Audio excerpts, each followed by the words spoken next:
Hi കൂട്ടുകാർ, അസ്സലാമു അലൈക്കും വറഹ്മത്തുള്ളാഹി തആല വബറകാതുഹു. ഇംഗ്ലീഷ് മീഡിയം സ്കൂൾ മദ്രസയുടെയും ബോർഡിംഗ് മദ്രസയുടെയും കീഴിലുള്ള 6ാം ക്ലാസ്സിലെ ഉലൂമുദ്ദീനിൻ്റെ ഹാഫ് ഇയർലി എക്സാമിൻ്റെ ചോദ്യ പേപ്പറുമായിട്ടാണ് വന്നിരിക്കുന്നത്.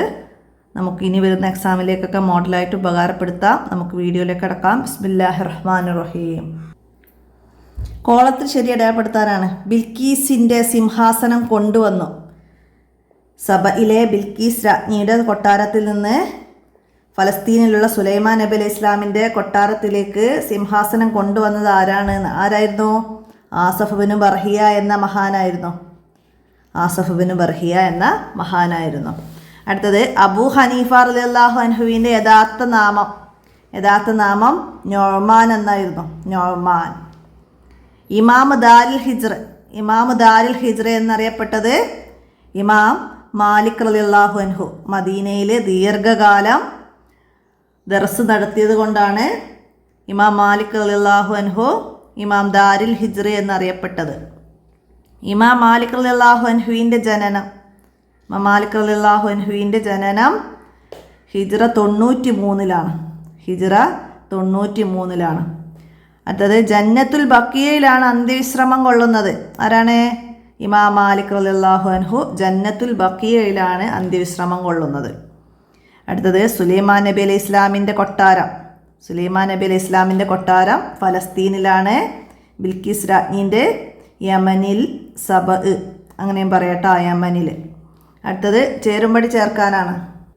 അടുത്തത് നമുക്ക് മാച്ച് ചെയ്യാനാണ് വന്നത്. എന്താണ് വന്നത്? നമ്മൾ രണ്ടാമത്തെ പാഠം സയ്യിദി ഹൈറൻ നബി എന്നൊരു പാഠം ഉണ്ടായിരുന്നു അല്ലേ? അപ്പം അതിൽ നമ്മൾ ബൈത്ത് പഠിച്ചിരുന്നു അല്ലേ?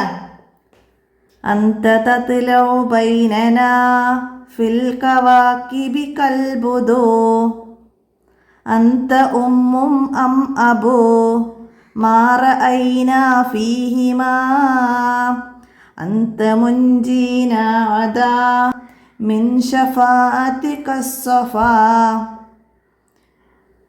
ഇർതക്ബത്തു അലൽ ഖതാ ഐറ ഹളിരിൻ വഅദാ ഇന്നനാ നർജു ഇലാ കൗസി ഹൗലിക ലിൽ അതശ്. അപ്പം എല്ലാവർക്കും അതറിയാമല്ലോ അല്ലേ? അപ്പം അതിന് യോജിച്ച് അതിൻ്റെ ലെറ്റേഴ്സ് നമുക്കവിടെ എഴുതി കൊടുക്കാം. അപ്പോൾ ഇതുപോലെ നമുക്ക് വരാം. ഇനിയിത് വിട്ട ഭാഗം പൂരിപ്പിക്കാനായിട്ട് വരാം. അപ്പോൾ അത് മനസ്സിലാക്കി പഠിക്കുക കേട്ടോ. ഇനി പൂരിപ്പിക്കാനാണ് വന്നത്. എന്താണ്? സ്ത്രീ ഡേഷാണ്. പുറത്തിറങ്ങിയാൽ പിശാജ് അവളെ എത്തി നോക്കും. എന്താണ്? സ്ത്രീ ഔറത്താണ്. പുറത്തിറങ്ങിയാൽ പിശാജ് അവളെ എത്തി നോക്കും. അടുത്തതാ ഇമാം അബൂ ഹനീഫ റളിയല്ലാഹു അൻഹുവിൻ്റെ പിതാവ് ഡേഷ് വംശജനായിരുന്നു. ഏതായിരുന്നു? പേർഷ്യൻ വംശജനായിരുന്നു. ഇമാം അബൂ ഹനീഫ റളിയല്ലാഹു അൻഹുവിൻ്റെ പിതാവ് പേർഷ്യൻ വംശജനായിരുന്നു. അടുത്തത് വിശുദ്ധ ഖുർആൻ ഇസ്ലാമിൻ്റെ അടിസ്ഥാന പ്രമാണമാണ്. വിശുദ്ധ ഖുർആൻ ഇസ്ലാമിൻ്റെ അടിസ്ഥാന പ്രമാണമാണ്. അടുത്തത് മനുഷ്യൻ നേടുന്ന സമ്പാദ്യങ്ങളിൽ ഏറ്റവും മഹത്തായത് അറിവാണ്.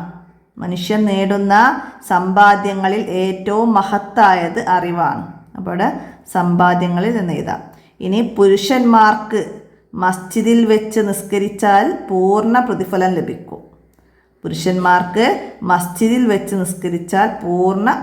ലഭിക്കും. അടുത്തതാ നിരന്തര പരീക്ഷണങ്ങൾക്കിടയിൽ ഹിജ്റ ഡേഷിൽ ഇമാം അബൂ ഹനീഫ റളിയല്ലാഹു അൻഹു വഫാത്തായി. ഇമാം അബൂ ഹനീഫ റളിയല്ലാഹു അൻഹു വഫാത്തായത് ഹിജ്റ 150-ലാണ്. ഹിജ്റ 150-ലാണ് ഇമാം അബൂ ഹനീഫ റളിയല്ലാഹു അൻഹു വഫാത്തായത്. നിരന്തര പരീക്ഷണങ്ങൾക്കിടയിൽ ഹിജ്റ 150-ൽ ഇമാം അബൂ ഹനീഫ റളിയല്ലാഹു അൻഹു വഫാത്തായി. ഹിജ്റ 80-ലാണ് ജനനം, 150-ലാണ് വഫാത്ത്. മനസ്സിലാക്കുക. ഇനി ഒറ്റവാക്കിൽ ഉത്തരം എഴുതാനാണ്. സലാം എന്ന പദത്തിൻ്റെ ഒരു അർത്ഥം എഴുതുക. സലാം എന്നാൽ ശാന്തി, സമാധാനം എന്നൊക്കെ അർത്ഥമുണ്ട്. അപ്പം അതിൽ ഏതെങ്കിലും ഒന്ന് എഴുതാം. ഇനിയാ ആരുടെ റൂമിലാണ് പലതരം പഴങ്ങൾ സക്കരിയ നബി അലൈഹി ഇസ്ലാം കണ്ടത്? ആരുടെ റൂമിലായിരുന്നു? മറിയം ബീവിയുടെ റൂമിൽ, മറിയം ബീവി റളിയല്ലാഹു അൻഹായുടെ റൂമിൽ. അടുത്തത് ഷെയ്ഖ് ജീലാനി റളിയല്ലാഹു അൻഹയുടെ മുർത്തദ്ദായി മരണപ്പെട്ട സഹപാഠി ആര്? 3 പേര് ബാഗ്ദാദിലേക്ക് പോയി മഹാനെ കാണാൻ. അതിൽ മുർത്തദ്ദായി മരണപ്പെട്ടത് ആരായിരുന്നു?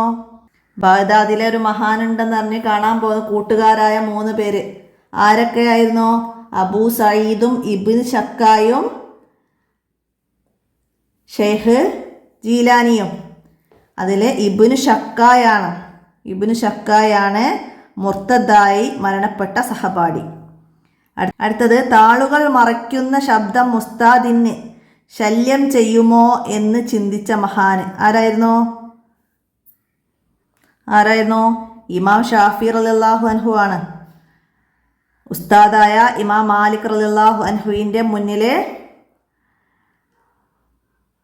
പുസ്തകത്തിൻ്റെ താളുകൾ പതുക്കെ മറിക്കാറുണ്ടായിരുന്നുള്ളൂ. ആ മറിക്കുന്ന ശബ്ദം ഉസ്താദിന് ശല്യം ചെയ്യുമോ എന്ന് ചിന്തിച്ചാണ് മഹാൻ അങ്ങനെ ചെയ്തത്. അവിടെ ഇമാം ഷാഫി റളിയല്ലാഹു അൻഹു ആണ്. ഇമാം മാലിക് റളിയല്ലാഹു അൻഹുവിൻ്റെ ശിഷ്യനായ ഇമാം ഷാഫി റളിയല്ലാഹു അൻഹു ആയിരുന്നു ഉസ്താദിൻ്റെ മുന്നിൽ താളുകൾ മറയ്ക്കുന്ന ശബ്ദം ഉണ്ടാകുമോ എന്ന് ഭയപ്പെട്ടത്. അടുത്തത് എന്താണ്? ഹദീസിൽ വിരചിതമായ ആദ്യത്തെ ഗ്രന്ഥം ഇമാം മാലിക് റളിയല്ലാഹു അൻഹുവിൻ്റെ മുവത്ത എന്ന കിതാബ് ഹദീസിൽ വിരചിതമായ ആദ്യത്തെ ഗ്രന്ഥമാണ്. ഇനി നബി സല്ലല്ലാഹു അലൈഹി വസല്ലമയുടെ കൂടെ നിസ്കരിക്കാൻ ആഗ്രഹിച്ച വനിത ആരായിരുന്നു? ഉമ്മു ഹുമൈദിനി സാദിയ എന്ന മഹദിയാണ് നബി സല്ലല്ലാഹു അലൈഹി വസല്ലമയുടെ കൂടെ നിസ്കരിക്കാൻ ആഗ്രഹം പ്രകടിപ്പിച്ചത്. അടുത്ത ഇനി ഒറ്റവാചകത്തിൽ ഉത്തരം എഴുതാനാണ്. എന്താണ്? മദീന കരാറിലെ പ്രധാന 2 വ്യവസ്ഥകൾ എഴുതുക. മദീന കരാറിലെ പ്രധാന വ്യവസ്ഥകൾ എന്തായിരുന്നു? നമ്മൾ 1-ാമത്തെ പാഠത്ത് പഠിച്ചിട്ടുണ്ട്. പരസ്പരം ആക്രമിക്കരുത്, നല്ല കാര്യങ്ങളിൽ പരസ്പരം സഹകരിക്കണം, തിന്മയിൽ സഹകരിക്കരുത്, പുറത്തു നിന്ന് അക്രമമുണ്ടായാൽ യോജിച്ച് പ്രതിരോധിക്കണം, പ്രശ്നങ്ങളുണ്ടായാൽ നബി സല്ലല്ലാഹു അലൈഹി വസല്ലമയുടെ നേതൃത്വത്തിൽ ചർച്ച ചെയ്ത് പരിഹരിക്കണം എന്നിവ കരാറിലെ പ്രധാന വ്യവസ്ഥകളായിരുന്നു. അപ്പം അതിന്ന് 2 എഴുതാനാണ് പഠിക്കട്ടാ. ഇനി എന്താണ് കറാമത്ത്? ഔലിയാക്കളിലൂടെ പ്രകടമാകുന്ന അത്ഭുതമാണ് കറാമത്ത്. ലോകത്ത് ഹനഫി മദ്ഹബ് കൂടുതലുള്ള 4 രാജ്യങ്ങൾ എഴുതുക. മധ്യേഷ്യ, India, Afghanistan, Pakistan, Bangladesh, China, Iraq തുടങ്ങിയ രാജ്യങ്ങളിലെല്ലാം ഹനഫി മദ്ഹബ്, ഇറാഖ്, തുർക്കി എന്നീ രാജ്യങ്ങളിലെല്ലാം ഹനഫി മദ്ഹബിന് നല്ല വേരോട്ടമുണ്ട് പഠിച്ചിട്ടുണ്ട്. അപ്പം അതിന് 2 എഴുതുക. അടുത്തതാ അബ്ദുൽ ഖാദിർ ജീലാനി റളിയല്ലാഹു അൻഹുവിനെ മഹാനാകാൻ കാരണം എന്ത്? അബ്ദുൽ ഖാദിർ ജീലാനി റളിയല്ലാഹു അൻഹു മഹാനാകാൻ എന്താണ് കാരണം? അപ്പോൾ അവിടെ എന്ത് എഴുതാം? അബ്ദുൽ ഖാദിർ ജീലാനി ബാഗ്ദാദിലെ മഹാനെ കണ്ട് അനുഗ്രഹം തേടുകയും മഹാൻ അബ്ദുൽ ഖാദിരിയെ ആശീർവദിക്കുകയും ചെയ്തതുകൊണ്ടാണ് അബ്ദുൽ ഖാദിർ മഹാനാകാൻ കാരണം. അപ്പം അത് മനസ്സിലാക്കുക. അടുത്തതാ പഠനം തുടങ്ങുമ്പോൾ എന്ത് ചൊല്ലണം? ബിസ്മി, ഹംദ്, സ്വലാത്ത് എന്നിവ ചൊല്ലണം. അടുത്തത് ഇമാം മാലിക് റളിയല്ലാഹു അൻഹുവിനെ കുറിച്ച് ഹദീസിൽ വന്നത് എന്ത്? എന്താണ് ഇമാം മാലിക് റളിയല്ലാഹു അൻഹുവിനെ കുറിച്ച് ഹദീസിൽ വന്നത്? അറിവ് പഠിക്കാൻ വേണ്ടി ഒട്ടകപ്പുറത്തേറി ആളുകൾ സഞ്ചരിക്കും. അന്ന് മദീനയിലുള്ള പണ്ഡിതനേക്കാൾ അറിവുള്ള ഒരാളെയും അവർ കണ്ടെത്തുകയില്ല. ഇതാണ് ഇമാം മാലിക് റളിയല്ലാഹു അൻഹുവിനെ കുറിച്ച് ഹദീസിൽ വന്നത് എന്ന് സുഫിയാൻ ഇബ്നു ഉയൈന പറഞ്ഞിട്ടുണ്ട്. അപ്പം അത് മനസ്സിലാക്കുക. അടുത്തെന്താണ്? ഉലമാക്കളെ കുറ്റം പറയരുത്. കാരണം എന്ത്? ഉലമാക്കളെ കുറ്റം പറയരുത്, അവരുടെ മാംസത്തിൽ വിഷമുണ്ട്. അടുത്തെന്താണ്? ഇമാം ഷാഫി റളിയല്ലാഹു അൻഹു ഇമാം അബൂ ഹനീഫ റളിയല്ലാഹു അൻഹുവിൻ്റെ ഖബറിനരികിൽ എപ്രകാരമാണ് ദുആ ചെയ്തത്? എങ്ങനെയായിരുന്നു ദുആ ചെയ്തത്? ഇമാം ഷാഫി റളിയല്ലാഹു അൻഹു പറഞ്ഞു, എനിക്ക് വല്ല ആവശ്യവും വന്നാൽ 2 റക്അത്ത് നിസ്കരിച്ച് ഞാൻ ഇമാം അബൂ ഹനീഫ റളിയല്ലാഹു അൻഹുവിൻ്റെ ഖബറിനരികിൽ ചെന്ന് ഇമാമിനെ തവസ്സുലാക്കി ദുആ ചെയ്യാറുണ്ട്. ഇമാം ഷാഫി റളിയല്ലാഹു അൻഹു പറഞ്ഞതാണ്, എനിക്ക് വല്ല ആവശ്യവും വന്നാൽ 2 റക്അത്ത് നിസ്കരിച്ച് ഞാൻ ഇമാം അബൂ ഹനീഫ റളിയല്ലാഹു അൻഹുവിൻ്റെ ഖബറിനരികിൽ ചെന്ന് ഇമാമിനെ തവസ്സുലാക്കി ദുആ ചെയ്യാറുണ്ട്. അപ്പോൾ അത് കേട്ടോ. ഇനി എന്താണ് 5 വരി കുറയാതെ ഉപന്യസിക്കാൻ വന്നത്? റിദ്ദ വരുന്ന കാര്യങ്ങൾ, റിദ്ദയെ കുറിച്ചിട്ട് നമ്മൾ 7ാമത്തെ പാഠത്ത് പഠിച്ചിട്ടുണ്ട്. എന്താണ് റിദ്ദ? കഠിന തെറ്റാണ്. എല്ലാ സൽക്കർമ്മങ്ങളെയും അത് നശിപ്പിച്ചു കളയും. വാക്കുകൊണ്ടോ പ്രവൃത്തി കൊണ്ടോ മനസ്സുകൊണ്ടോ റിദ്ദ വരുന്നത് നാം സൂക്ഷിക്കണം. മുർത്തദിന് ശാശ്വത നരകവാസമാണ് ശിക്ഷ. മനസ്സുകൊണ്ട് വരുന്ന റിദ്ദ: ഇസ്ലാം ഉപേക്ഷിക്കാൻ തീരുമാനിക്കുക, ഉപേക്ഷിക്കാൻ ആഗ്രഹിക്കുക, വ്യഭിചാരം, പലിശ, മദ്യപാനം പോലുള്ളത് ഹലാലാക്കാൻ കൊതിക്കുക. പിന്നെ പ്രവൃത്തി കൊണ്ടുവരുന്ന റിദ്ദ എന്താണ്? വിഗ്രഹത്തിന് സുജൂദ് ചെയ്യുക, ഖുർആൻ, മതവിജ്ഞാനം, ആദരണീയ നാമങ്ങൾ പോലുള്ളത് മലിനമാക്കുക, പരിഹാസത്തിന് വേണ്ടി പണ്ഡിത വേഷം ധരിക്കുക. ഇതൊക്കെ പ്രവൃത്തി മുഖേന വരുന്ന റിദ്ദയാണ്. പിന്നെ വാക്കുകൊണ്ട് വരുന്ന റിദ്ദ: അല്ലാഹു തആലയെയോ ഏതെങ്കിലും ഖുർആനിലെ ആയത്തിനെയോ നബിയെയോ നിഷേധിക്കുക, നിസ്കാരം കൊണ്ടോ നോമ്പ് കൊണ്ടോ ഫലമില്ലെന്ന് പറയുക, ഒരു മുസ്ലിമിനെ കാഫിറാക്കുക, നബിയെയോ മലക്കിനെയോ നിസ്സാരമാക്കുക, അല്ലാഹു തആലയുടെ നാമങ്ങളെയോ ആജ്ഞകളെയോ പരിഹസിക്കുക. ഇതൊക്കെ വാക്കുകൊണ്ടുവരുന്ന റിദ്ദയാണ്. അപ്പോൾ റിദ്ദയെ കുറിച്ചിട്ട് നമുക്ക് ഇത്രയും ഉൾപ്പെടുത്തി എഴുതാൻ കഴിഞ്ഞാൽ നമുക്ക് ഉപകാരപ്പെടും. അപ്പോൾ ഇനി അടുത്ത വരുന്നത് എന്താണ്? അറിവ് പഠിക്കുന്നതിൻ്റെ മഹത്വമാണ്. പരലോകത്ത് ഉപകാരപ്പെടേണ്ട അറിവ്, ദുനിയാവിലെ നേട്ടം ആഗ്രഹിച്ചുകൊണ്ട് പഠിക്കുന്നവന് സ്വർഗത്തിൻ്റെ പരിമളം പോലും ലഭിക്കുകയില്ല. അറിവ് അല്ലാഹു തആലയുടെ പ്രകാശമാണ്. അറിവ് പഠിക്കുന്നവർക്കും പഠിപ്പിക്കുന്നവർക്കും വലിയ മഹത്വമുണ്ട്. അറിവ് തേടി പുറപ്പെടുന്നവർക്ക് സ്വർഗത്തിലേക്കുള്ള വഴി അല്ലാഹു തആല എളുപ്പമാക്കി കൊടുക്കും. പണ്ഡിതന് വേണ്ടി ആകാശഭൂമികളുള്ളവരെല്ലാം പ്രൊക്കലിനെ തേടും. തെറ്റ് ചെയ്യുന്നവർക്ക് അല്ലാഹു തആലയുടെ നൂറ് ലഭിക്കുകയില്ല. കൃഷി ഇറക്കുന്നതിന് മുമ്പ് കർഷകൻ ഭൂമി ശരിപ്പെടുത്തുന്നത് പോലെ അറിവ് പഠിക്കുന്നതിൻ്റെ മുന്നേ മനസ്സ് ശുദ്ധമാക്കണം. തുടർന്ന് അദബുകൾ പാലിച്ചുകൊണ്ട് വേണം അറിവ് നേടാൻ. അല്ലാഹു തആലയുടെ തൃപ്തി മാത്രമേ ആഗ്രഹിക്കാവൂ. അറിവിൻ്റെ മഹത്വത്തെക്കുറിച്ചൊക്കെ മനസ്സിലാക്കുക. 5 വരെ കൂടാതെ ഓരോ പാഠത്തെ ആസ്പദമാക്കിയിട്ട് നമുക്ക് എഴുതാൻ കഴിയണം. 1ാമത്തെ ചാപ്റ്ററിൽ സലാമിനെ കുറിച്ചിട്ട് പറയുന്നുണ്ട്. അതിൽ നിന്ന് നമുക്ക് എഴുതാൻ കഴിയണം. സലാം, ഇസ്ലാം എന്ന പദവുമായി ബന്ധപ്പെട്ടതാണ് സലാം. ശാന്തി, സമാധാനം എന്നെല്ലാം അതിനർത്ഥമുണ്ട്. സലാം അല്ലാഹു തആലയുടെ നാമങ്ങളിൽ ഒന്നാണ്. ലോകത്ത് ശാന്തി സമാധാനവും സ്ഥാപിക്കലാണ് ഇസ്ലാമിൻ്റെ ദൗത്യം. മുസ്ലിങ്ങൾ തമ്മിലുള്ള അഭിവാദനവും സമാധാനത്തിന് വേണ്ടിയുള്ള പ്രാർത്ഥനയുമാണ് സലാം. താങ്കൾക്ക് രക്ഷയുണ്ടാവട്ടെ, സമാധാനം ലഭിക്കട്ടെ എന്നെല്ലാമാണ് സലാമിൻ്റെ അർത്ഥം. അപ്പോൾ അതൊക്കെ അങ്ങനെ മനസ്സിലാക്കി എഴുതാൻ കഴിയണം. അതേപോലെ കറാമത്തിനെ കുറിച്ചിട്ടൊക്കെ വരാൻ ഇമ്പോർട്ടൻ്റ് ചോദ്യമാണ്. കറാമത്ത് ഔലിയാക്കളിലൂടെ പ്രകടമാകുന്ന അത്ഭുതമാണ് കറാമത്ത്. യഥാർത്ഥ വിശ്വാസികളും അല്ലാഹു തആലയുടെ വിധിവിലക്കുകൾ പൂർണ്ണമായി അനുസരിച്ച് ജീവിക്കുന്നവരും കൂടുതൽ ഇബാദത്ത് ചെയ്യുന്നവരും സൂക്ഷ്മതയുള്ളതും ബൗദ്ധിക വിരക്തിയുള്ളവരുമാണ് ഔലിയാക്കൾ. അവർ അല്ലാഹു തആലയുടെ ഇഷ്ടദാസന്മാരാണ്.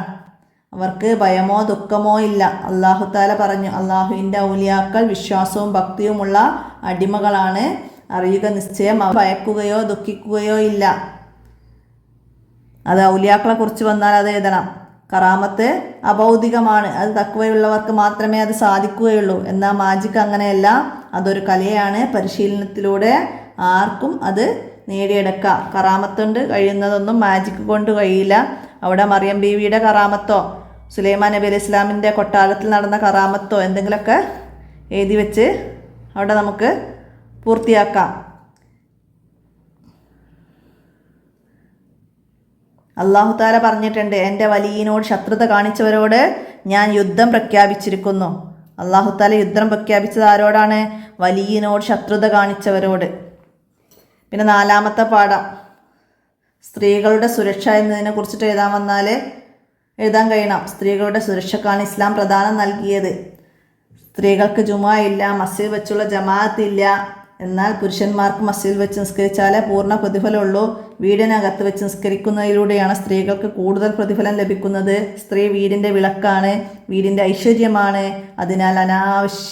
അതിനാൽ അത്യാവശ്യത്തിന് മാത്രമേ പുറത്തു പോകാവൂ. പുറത്തു പോകുമ്പോൾ ഹിജാബ് ധരിക്കണം. ഭർത്താവോ മഹറമായ പുരുഷനോ വിശ്വസ്തരായ സ്ത്രീകളോ കൂടെ വേണം. സ്ത്രീകൾ ഒറ്റയ്ക്ക് യാത്ര ചെയ്യൽ ഹറാമാണ്. പുരുഷന്മാരെ ആകർഷിക്കും വിധം സൗന്ദര്യം പ്രദർശിപ്പിച്ചോ ആകർഷകമായ വസ്ത്രങ്ങൾ ധരിച്ചോ അവൾ പുറത്തിറങ്ങരുത്. പുരുഷന്മാരുമായി ഇടകലരുന്ന സാഹചര്യങ്ങൾ ഉണ്ടാവരുത്. നബി സല്ലല്ലാഹു അലൈഹി വസല്ലമ പറഞ്ഞു, നിങ്ങൾ പുരുഷന്മാർക്ക് പിന്നിൽ നടക്കുക, വഴി മധ്യത്തിലൂടെ നടക്കരുത്, അരികിലൂടെ നടക്കുക. അതൊക്കെ അതിനൊക്കെ ചോദ്യങ്ങൾ വരാം. സ്ത്രീ എങ്ങനെയാണ് പുറത്തിറങ്ങേണ്ടത് എന്നൊക്കെ വരാം.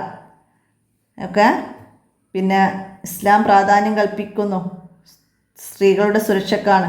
സ്ത്രീകൾക്ക് നേരെയുള്ള അതിക്രമങ്ങളും പീഡനങ്ങളും നാൾക്കുനാൾ കൂടി വരുന്നത് എന്തുകൊണ്ടാണ്? ഇസ്ലാമിക നിയമങ്ങൾ അവഗണിച്ച് സ്ത്രീകൾ പുറത്തിറങ്ങുകയും മാന്യതയില്ലാത്ത വേഷങ്ങൾ ധരിക്കുകയും ചെയ്യുന്നത് കൊണ്ടാണ്. പിന്നെ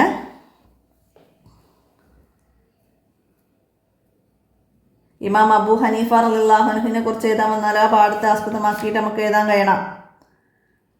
മനസ്സിലായില്ലേ? അതേപോലെ യുദ്ധത്തിനെ കുറിച്ച് എഴുതാൻ വന്നാൽ